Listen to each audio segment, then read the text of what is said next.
have a really tough conversation, or at least a speech about the killing and the murder of Mr.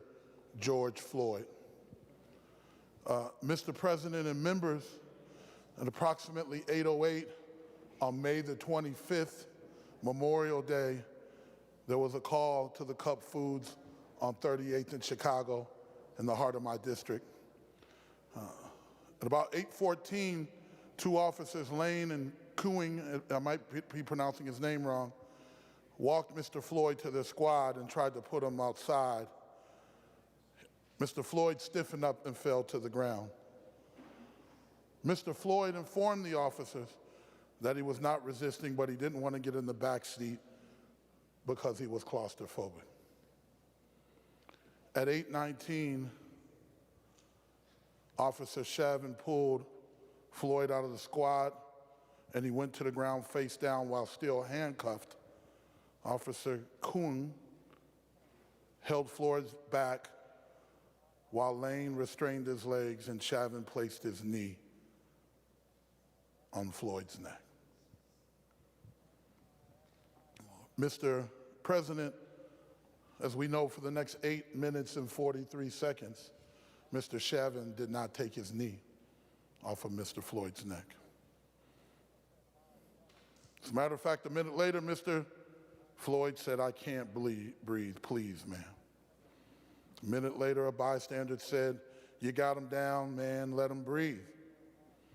Mr. Floyd hollered out, "Mama, mama, my stomach hurts, my neck hurts, please, I can't breathe." 8:22, officers call an ambulance, code 2, no red lights or siren. A bystander tells the police his nose is bleeding, look at him. 8:23, Mr. Floyd said, "I can't breathe." 8:25, 5 minutes after, an onlooker started videotaping. Another bystander said, "He's not responsive right now. He's not responsive." At 8:27, the ambulance arrives. Shortly then, a bystander says he's not moving.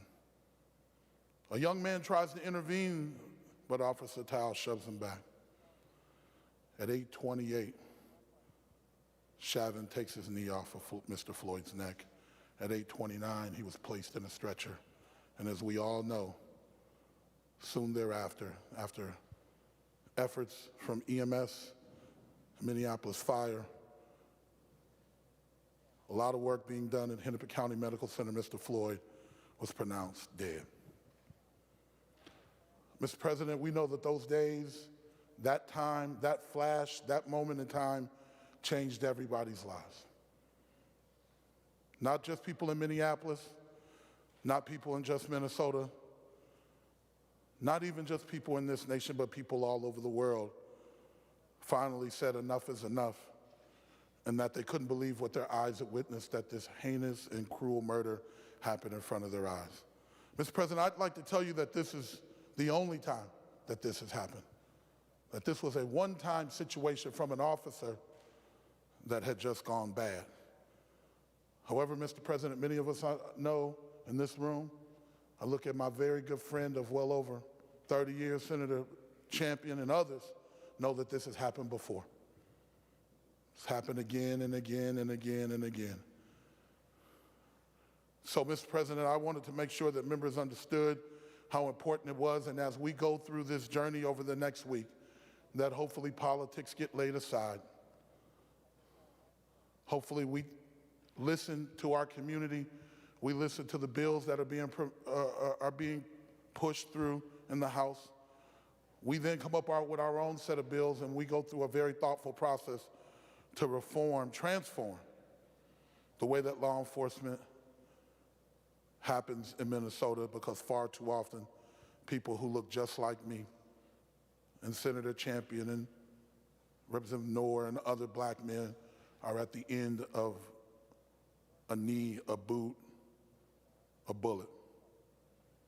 So, Mr. President, I just wanted to make sure that we took a little bit of time in this body today to make ourselves aware of how incredibly important and how much Minnesota, the nation, and this country is watching the work that we do. and that we can lead the way in transforming law enforcement so that we don't see this again and again and again, and Mr. Floyd is the last person that has to be murdered at the hands of law enforcement. Mr. President, I'm going to yield the rest of my time to Senator Torres Ray, who shares part of the district where Mr. Floyd was murdered with me.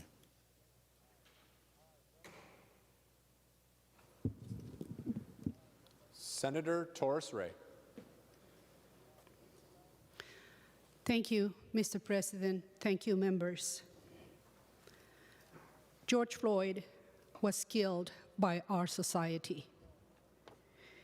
He was killed by a law enforcement officer serving a system that is fundamentally racist and inhumane. George Floyd was not the first Black person killed by a police officer in our state. But for the first time, we have compelling evidence in a video that has been viewed by millions of people around the world. Mr. Floyd was killed by a system that we have put in place to protect people in our society. But they did not view him as a full member of our community. Today, I am standing before you to say that I am no longer going to tolerate this, that we should not tolerate this. We have been notified by many people in our communities that have told us that they are no longer going to tolerate this. We are determined to make fundamental changes in our public safety and our criminal justice systems, and we need your support. But this is just the beginning. We will not tolerate an out-of-control police system of our streets that is killing and arresting our Black and brown residents. And they have no fear of accountability. We will no longer tolerate the filling of jail facilities with Black and brown bodies only to support county budgets. We will not tolerate any longer systems that label our Black and brown children with special needs in order to have larger budgets and continue to have the largest disparities in our country. And they argue that our children cannot learn because they are poor. We will not tolerate public money promoting gentrification and displacement of Black and brown families from our state, from our cities. We are full members of this society, and we are prepared to participate in this great democracy, to make absolutely sure that our voices are heard. Either you help us make these changes that are necessary to ensure our full participation, or you will be swept out of the way by the forces of history that are unstoppable. Thank you, Mr. President. Thank you, members. Senator Hayden. Well, thank you, Mr. President. I'd now ask for a moment of silence in honoring George Floyd. Members, please stand for a moment of silence.